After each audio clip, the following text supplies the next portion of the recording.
민주시민들을 며칠간 고통스럽게 했던 누더기 검찰개혁 정부안이 결국 폐기 처분됐습니다.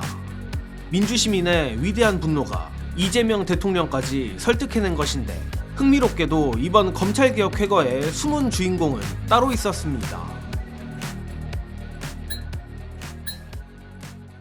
과장 조금 보태, 지난 며칠은 이재명 대표 구속영장 심사를 기다리던 2023년 9월 같았습니다.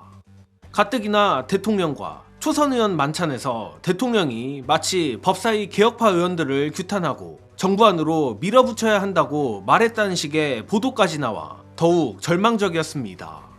그러나 어제 이재명 대통령이 공식적으로 이를 부정함과 동시에 정부안 수정을 시사했고, 덕분에 오늘 훨씬 진전된 검찰개혁 당정청 합의안이 도출됐습니다. 물론 이로써 분노스럽게도 초선 명파리들의 존재 여부가 거의 확실해졌는데, 이는 향후 더 자세히 얘기하는 걸로 하겠습니다.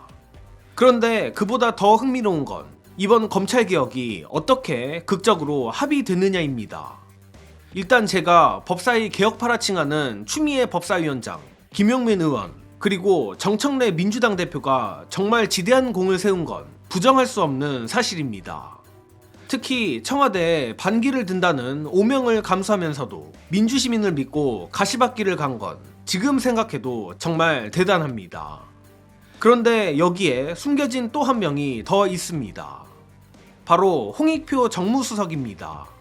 쉽게 말해 홍익표 정무수석이 이번 합의에서 정말 큰 역할을 했다는 건데, 여기서 골 때리는 건 다름 아닌 봉욱을 빼고 홍익표가 들어가니 검찰개혁이 술술 풀렸다는 것입니다.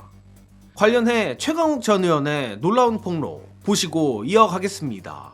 홍익표 정무수석 제가 진짜 고생하셨다고 얘기했잖아요. 그러니까 이번에 민정이 손을 떼고 정무수석이 역할을 하셨다면서요? 그 얘기가 돌던데. 지난주에 홍익표 수석 만날 적이 있었는데 대통령이 지시를 하셨대요. 이거 이제 수정안 만드는 거에서는 네네. 민정은 빠져라. 그러니까 이게 정부- 신의 안수였어. 신의 안수. 오늘 이제 정청래 당대표가 기자회견 한 이후에 강준현 수석 대변인이 백브리핑을 했어요. 제일 마지막에 기자가 질문을 할 때 당정청이 협의를 했다 그러는데, 청이면 청와대인데 거기에서 누가 한 건가요? 이랬더니 정무라인이죠. 이렇게 대답을 하신 거예요. 그렇죠. 그래서 정무라인? 나는 민정인 줄 알았는데 생각을 했는데, 얘기를 듣고 보니까 그렇게 된 거였고, 있었네요. 사실 그 네. 얘기를 들었을 때 약간의 불안감이 있었어요. 그러니까 네. 법률 전문가들이 아닌데 네. 이거 어떻게 속지 않고 잘 할 건가. 예를 들어서 정청래 대표는 법사위원장 하면서 공부 많이 했거든. 그렇죠, 그렇죠. 홍익표 수석도 정책위 의장을 해봐가지고 이게 법률 안에 어떤 부분에 틈이 생길 수도 있고 네. 어떻게 만드는 건지 알아. 알지. 그래야지 얘기가 되게 잘 됐다고 하더라고. 그거 두 분이 홍익표 정청래 두 분이 케미가 원래 잘 맞아요. 원래 그렇죠. 신뢰관계가 탄탄해. 이를 꿈보다 해몽식으로 해석해보자면, 박시영 대표 말대로 이재명 대통령이 신의 한 수를 뒀다고 봐도 틀린 말이 아닙니다. 다만 솔직히 말해 그간 이재명 대통령의 SNS를 보면 내심 정부안 통과를 바랬던 것 같기는 합니다. 그런데 그게 이재명 대통령이 검찰개혁 의지가 없거나 민주시민들의 열망을 몰라서였던 것 같지는 않습니다.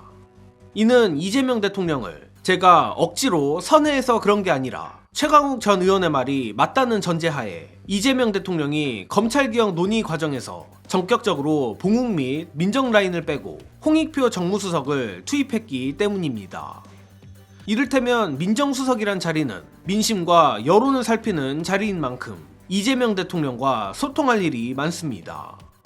그런데 검찰 출신 봉욱 민정수석이 이번 검찰개혁 관련해 민주시민들의 분노를 이재명 대통령에게 정말 투명하게 전달했을까라고 묻는다면 저는 솔직히 아닐 것 같습니다. 즉, 사실상 검찰 출신들이 장악한 민정 라인이 이재명 대통령의 눈과 귀를 가렸을 가능성을 배제할 수 없다는 것입니다.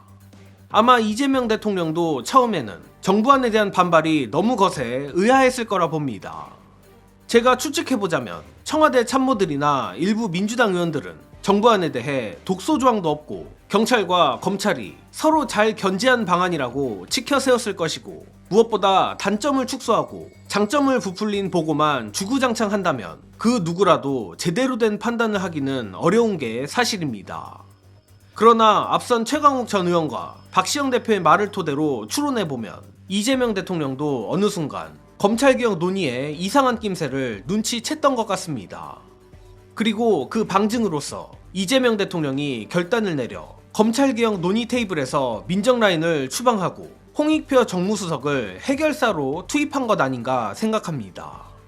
또한 그 결과는 우리가 오늘 모두 본 대로 대성공입니다.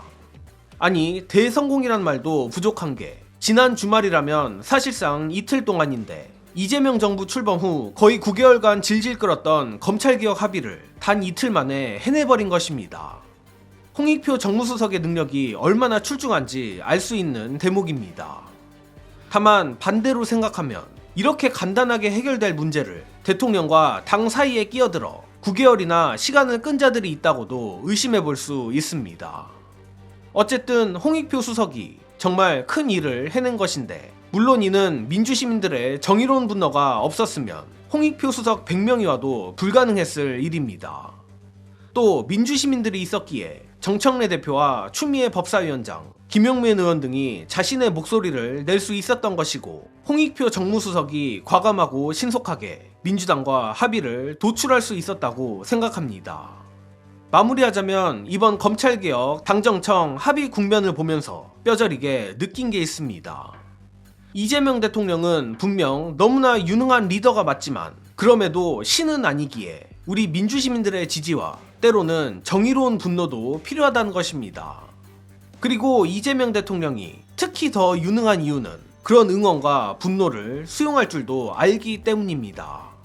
고로 이번 검찰개혁 국면에서 크게 상심했을 민주시민 여러분들도 다시 이재명 대통령을 믿고 열렬히 응원해 주시길 바라며, 무엇보다 공소청 중수청법은 이렇게 마무리되는 모양새지만 가장 중요한 형사소송법 국면도 다가올 것이기에 아직 끝난 게 아닙니다. 제가 장담컨대 검찰 세력과 명파리 세력은 이번 패배를 기점으로 형사소송법 2차 전쟁에서 더 악랄하게 나올 것입니다. 그렇기에 그때도 우리가 정신 똑바로 차리고 완벽한 검찰개혁을 해낼 수 있기를 간절히 바랍니다. 이번 소식은 여기서 마칩니다. 영상 봐주신 여러분 감사합니다.